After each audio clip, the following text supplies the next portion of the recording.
Yıkılmadım, ayaktayım, dertlerimle baş başayım.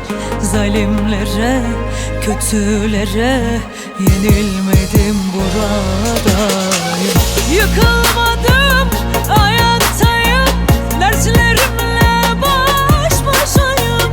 Zalimlere, kötülere yenilmedim, buradayım.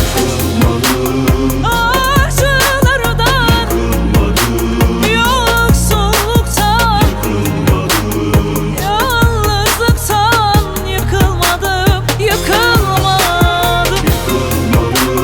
Çilelerden, sensizlikten, bu derslerden yıkılmadım, yıkılmadım.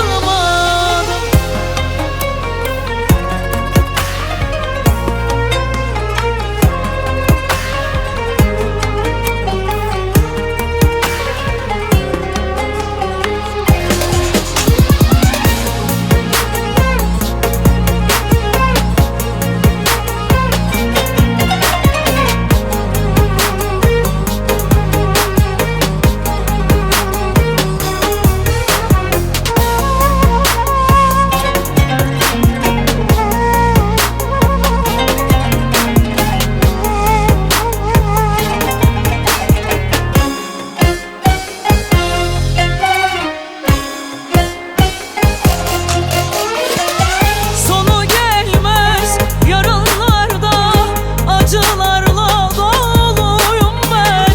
Her şarkıda duygulanan o hasretin kızıyım ben.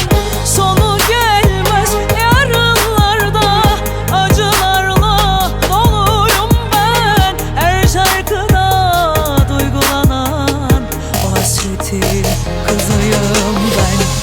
Yıkılmadım, ayaktayım, dertlerimle baş başayım. Zalimlere, kötülere yenilmedim,